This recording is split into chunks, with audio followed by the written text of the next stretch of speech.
Hello and welcome back to the channel. For today's reaction, we're doing Season 2, Episode 7 of House of the Dragon, dubbed The Red Sowing. Now, I'm very interested to get into this week's episode as, well, last week left on a very interesting point with Adam being claimed by Sea Smoke and then Rhaenyra flying out to confront him. I'm very interested to see how that plays out. We've also got Daemon potentially leaving Harrenhal as the Lord Paramount of the Riverlands, Lord Grover Tully, finally died, so his son is now in command, or I think it might have been grandson, is now in command. And so that means that Daemon now has the freedom to try and actually get the Rivermen kind of rallied towards Rhaenyra's cause, and hopefully that means, and we'll conclude with, a final vision and Daemon leaving Harrenhal this episode, as I think we can all agree it's lasted a little bit too long. So it'll be good to see him finally get the Riverlands raised and leave Harrenhal this episode. Fingers crossed. Now, from Team Green, I'm not really sure as to what to kind of expect. I mean, Alicent seemed to be leaving King's Landing. There was a kind of shot of her in the woods near a lake in the coming next week, so I'm not entirely sure what's going on there. Potentially she's a bit upset about her current position, or she's reconnecting with nature after finding out about Mysaria and Rhaenyra.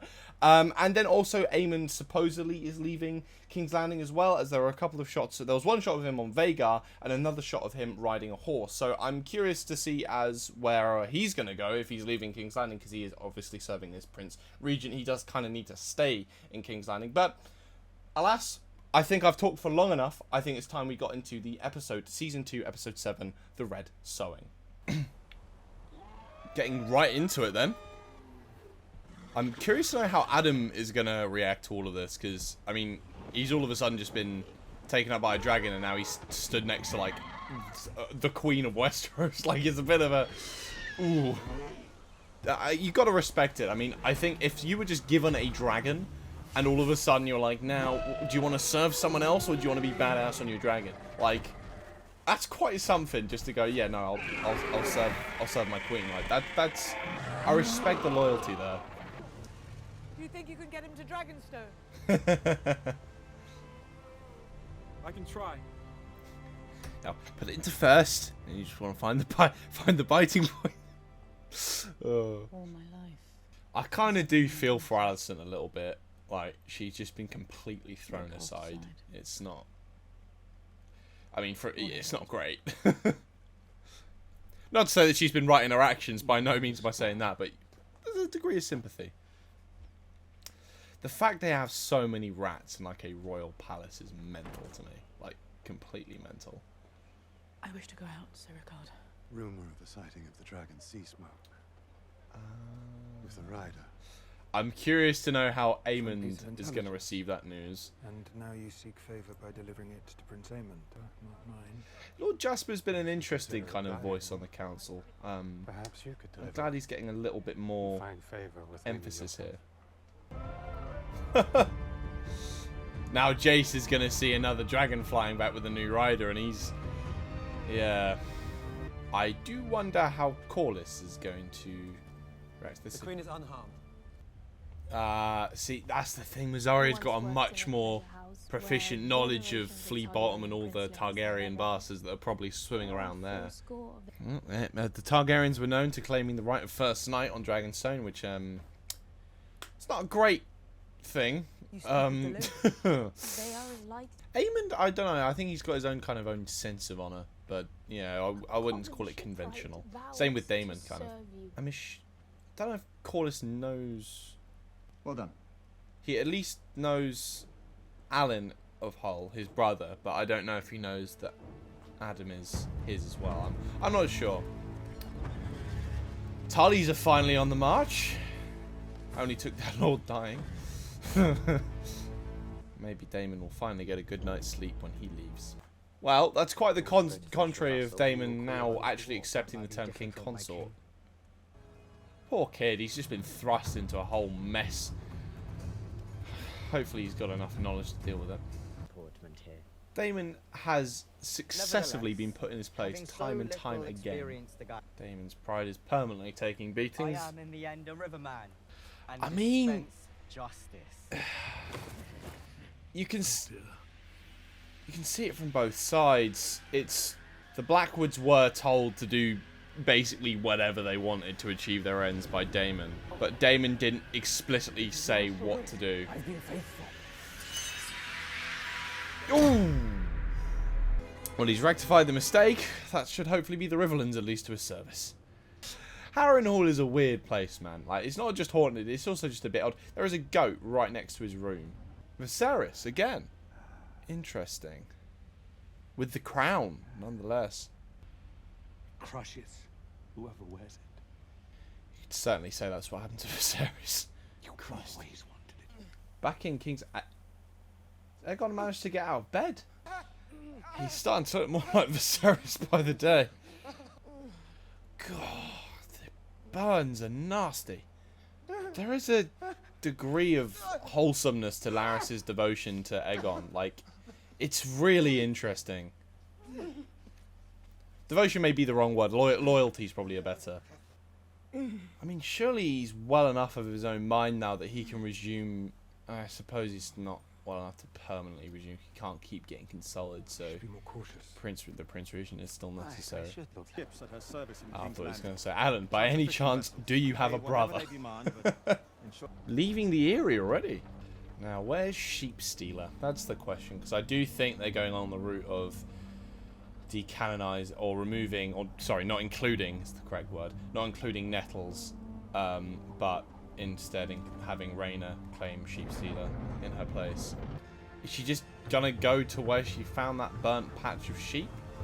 Yeah, okay, well, that answered my question basically instantly.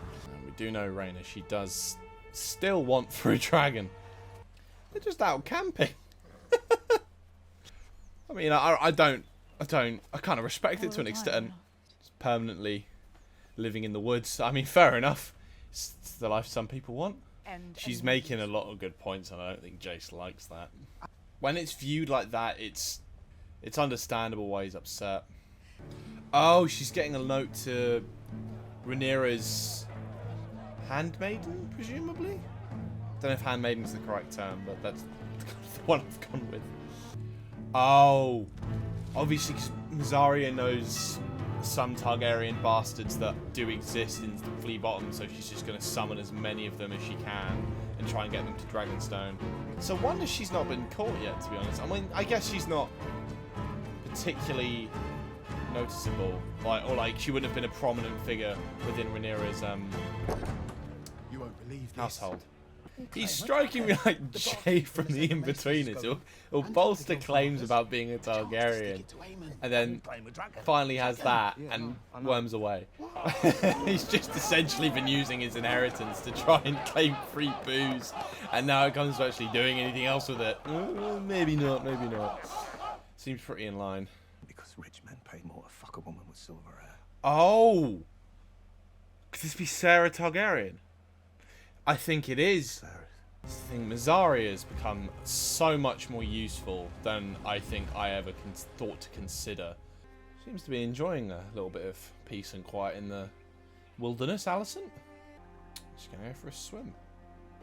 Appears so.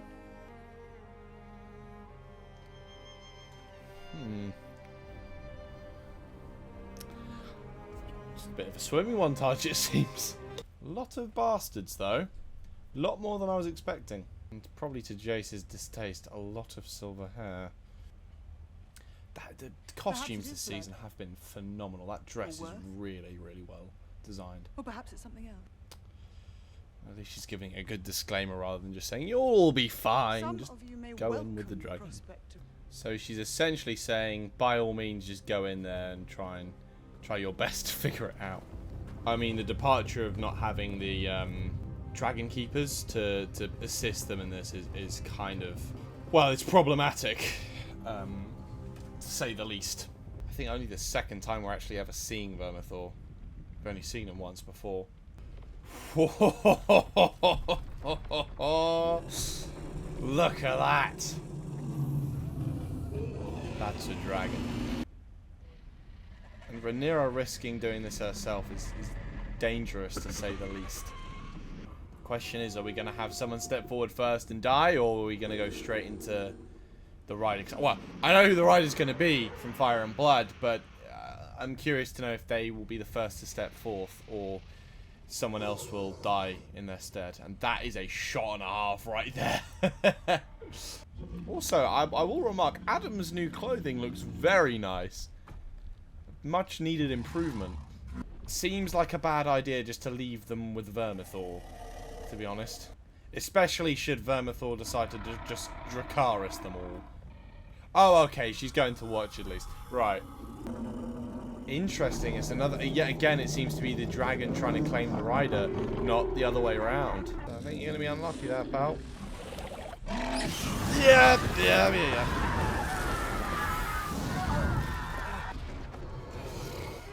I think doing it by group was a very big mistake, to be completely honest with you.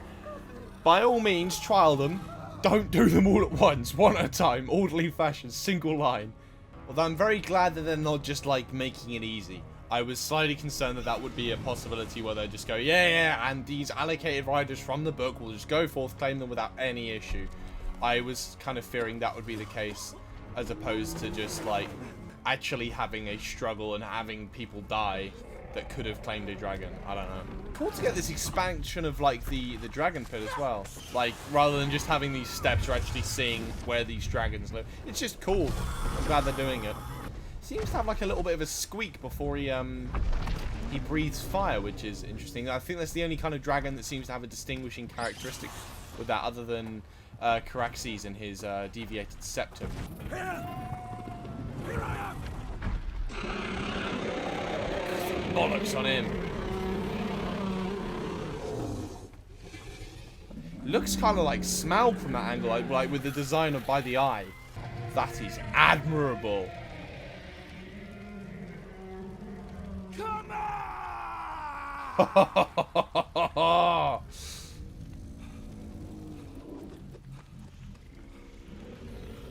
That's how to tell a dragon to serve you, good God. Staring him down, even yelling at him. Well in Hugh. That's another dragon from House Targaryen. Let's go. I don't know if he realizes that running around the dragon pit is, if anything, the worst thing to do, because there are other dragons than just Vermithor. Yeah, no, look in front of you, mate. There's a wing there. He's just blindly stumbling towards a dragon and not even realizing, bless him. That is a nice looking dragon. You do have to admire the lengths at which they have taken to ensure that these dragons do look unique. And honestly, it's impressive. The thing that came to my mind then was like a cat nuzzling its owner. It's like something kind of similar. Oh wait, I'm not dead. Have I just claimed a dragon? I really hope it's canon that he completely shat himself as he did that. What is this? Hello? Which dragon is this? Is that Silverwing? Oh, that wasn't very clever. Well, he's gonna regret not mentioning that to he's gonna regret not mentioning that to Aemon now. Oh, he's gonna go straight onto the back of Vhagar. Vhagar wasn't in the dragon pit. Interesting. What, so she's just sleeping in a forest clearing? Ah. This might be a problem. Wait, he's flying to Dragonstone. This doesn't seem clever. For a second, I thought Aemon was going to be the world's biggest idiot and try and fly a dragon towards Dragonstone where there were 4 that will take him. And I think he's now realised he is outnumbered when it comes to dragons. Just look at that. You've got Cyrax, Vermithor, and Silverwing.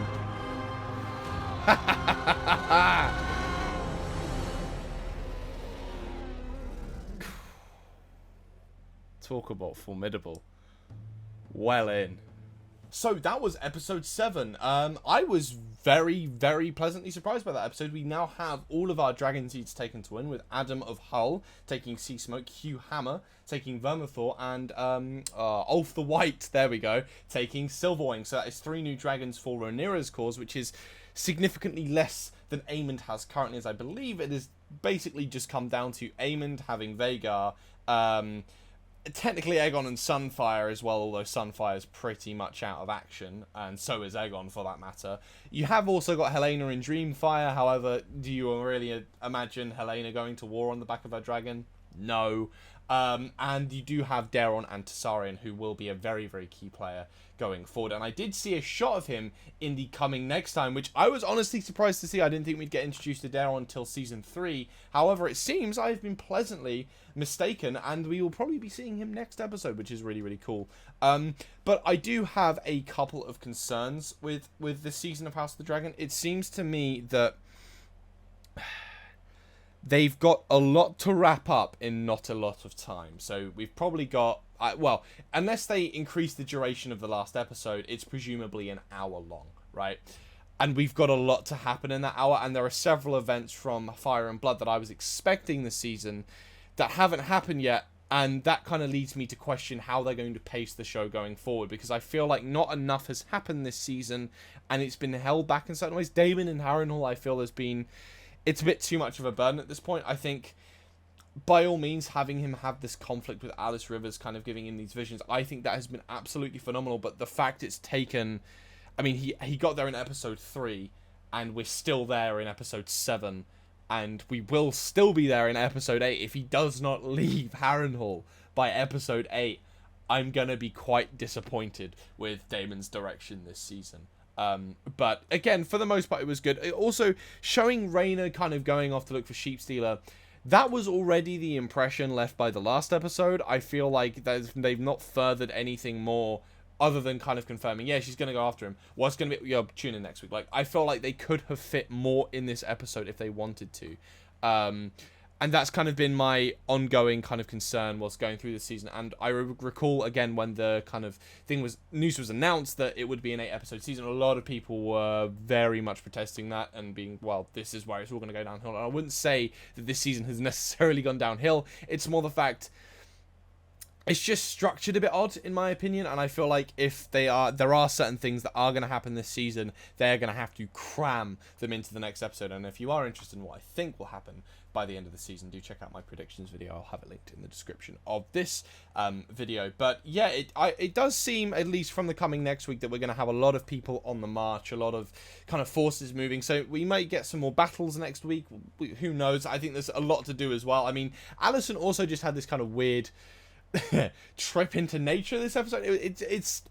I'm not saying it was out of place, but it did feel a bit odd when you're devoting time to that, when you've got Rhaena in the Vale, who's supposedly like within the midst of claiming a dragon, and then Alicent is given more screen time and she's just wandering around the woods and swimming in a lake. Now, don't get me wrong, I understand it's important, and I would not say to remove it, but giving that kind of importance over another dragon being claimed for Team Black is kind of worrying. But anyway, I've kind of voiced my disagreements with the show in my critique, so I'll go on to what I liked. So I think the claiming of Vermithor was done masterfully. I think that was done really, really well. The claiming of Silverwing, I think less so. However, given kind of Ulf the White's nature, I think it would be unlike him to show some form of valor that would lead him to claiming a dragon. I think it makes more sense to have him do it in a more kind of, he was kind of running away, ran into the dragon, and the dragon chose him. That makes a little bit more sense for him. And the fact he then proceeded to ride Silverwing out of Dragonstone, across King's Landing and back again, is hilarious to me. Now, I think that may have been a deliberate ploy by Rhaenyra. I'm not entirely sure. I feel like she wouldn't just be out waiting to kind of watch Aemond kind of come towards and then leave if she hadn't kind of told one of them to do it. And I think, well, I think Silverwing, I believe, is one of the more quicker dragons, so it kind of makes more sense for him to take Silverwing over there and then kind of go, oh, here, Aemond, here, we've got another dragon. Oh, but wait, you can't get us because we're on Dragonstone and we've got more dragons than you, and you'll get ripped to pieces. I'm glad that at least that Aemond actually kind of knew his place. Part of me for a second was going to say, please, for the love of God, don't let him go over there, get Vhagar battered to shit, and himself nearly battered to shit, just because he felt like he was being a bit, you know, macho, for want of a better phrase. But that shot of Rhaenyra looking at him from across the bay was fantastic, and the shots of the 3 dragons behind her even more fantastic. Now, one thing I do also kind of want to question as well, what's going on with Corlys, Alan, and Adam? Now, Corlys has openly acknowledged that these children are his bastards to them. They have not acknowledged this to Rhaenyra, however, and I feel like in certain ways that may have helped Jace bear some of it. The fact that, well, you know, that this is technically your step uncle, your half uncle. Sorry, not step uncle. That doesn't make sense. Your half uncle.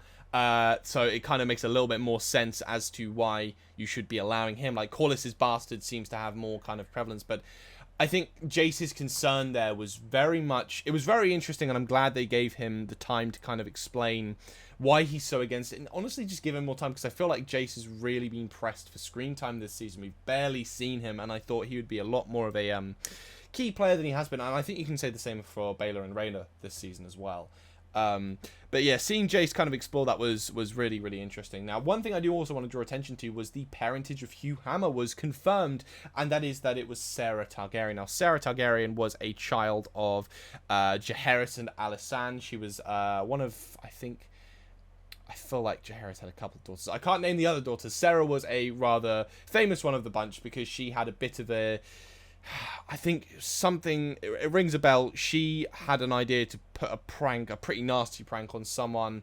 I believe it was either of noble birth or just someone within Jaehaerys' court, which caused her to be disciplined and sent to Old Town, where she was kind of just forced to live with the Septons with the idea that she may be joining the Silent Sisters, something like that. She broke free, ran off to Lys, and just, well, went into a pleasure house, and that's obviously where she birthed Hugh Hammer, and then kind of just stayed over there in Fire and Blood. At least that's as much as we know. Alysanne tried to kind of keep communications with her daughter, much to Jaehaerys' displeasure.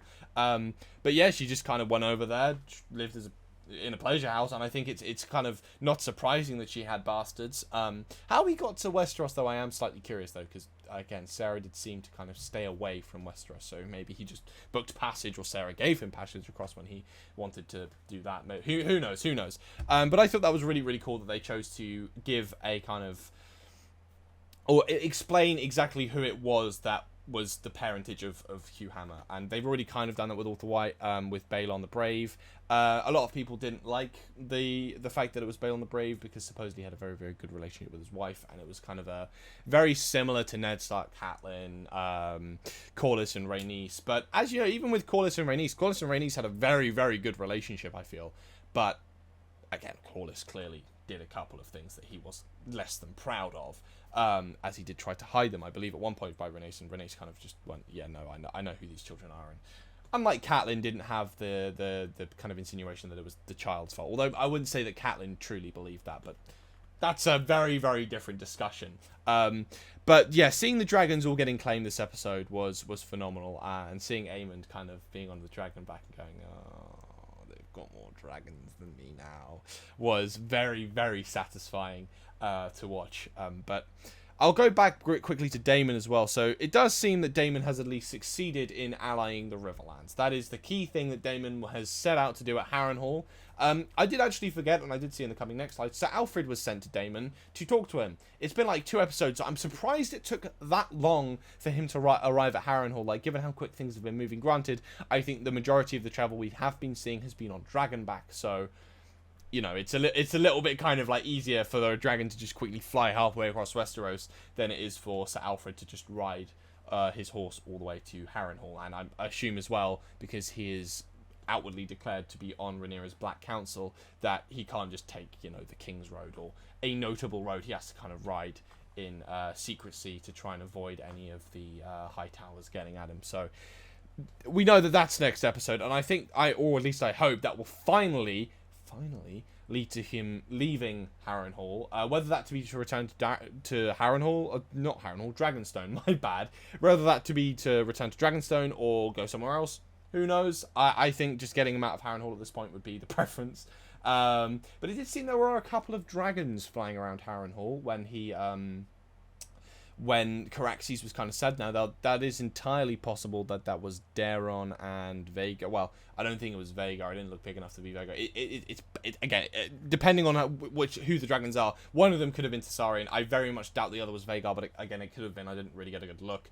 But I would honestly hazard a guess at them being either the dragonseeds or Rhaenyra herself to go over and talk to Daemon, because honestly, at this point, they need to have a serious conversation on what the hell's going on, because I think Rhaenyra has been justified in being angry with Daemon, I think, but I think one of them needs to kind of reconcile with the other at this point, because it's been going on for far too long. Funnily enough, we didn't see any of Alice Rivers this episode. Well, we see kind of a result of her sorcery in the sense that Viserys was sat on Daemon's bed, and again, that was a very, very good vision, I feel like, showing Viserys finally kind of admitting to Daemon, I never really wanted it, but you did, and kind of bringing emphasis to that again, and his conflict with his brother, because I think that is where Daemon, his kind of lust for the crown falls to, is that Viserys got it and he didn't, so he's going to continually want for that until in his head he's sorted out that issue he has with his brother, and I think that's what these visions are trying to accomplish. The death of Willem Blackwood was something that I thought was possible but not expecting. I think it makes sense, and I wish they put more emphasis on... I mean, saying that, they did put a fair bit of emphasis on it, showing the scene where all the Riverlords confronted Daemon, saying, basically, we're not following you. I think it was fair that they at least made him kill Willem Blackwood, and somewhat in Daemon's defense, although we all kind of know what Daemon was intending, he didn't outright say what he wanted him to do. He basically just said, go wild, and he did. So Oscar Tully wasn't exactly wrong in saying that, yeah, Daemon did order you to do things, but not that kind of level of barbarity. That is, I would say, correct. Although I think, it's Daemon, we can agree that that's probably what he insinuated. But I really do hope that this last episode gets Daemon out of Harrenhal. And it does look also like we're finally beginning Rhaenyra with her crown next episode, which we haven't seen, I think, this season at all, which is kind of crazy to me. But ladies and gentlemen, boys and girls, that will be all for today's reaction. Thank you all very, very much for watching. Very good episode again today, but I am slightly worried about how they're going to wrap it all up. But yeah, thank you all very much for watching. If you did enjoy what you saw, please be sure to drop a like, drop a comment about your thoughts on the episode. I'd love to hear them. And if you like my content, please be sure to subscribe. I do weekly reactions to House of the Dragon along with a lore video. There wasn't one last week because I kind of combined, because the reaction corrupted. There was a breakdown for last week's episode as kind of in opposed to a reaction and a lore video. But I think I'll do a breakdown of the next week episode to kind of break down what we can expect out of the finale. And I think that'll be a good kind of substitution for a lore video this week. But again, ladies and gentlemen, boys and girls, that'll be all for this video. Thank you all very, very much for watching, and I will see you in the next one. Until then, have a good one.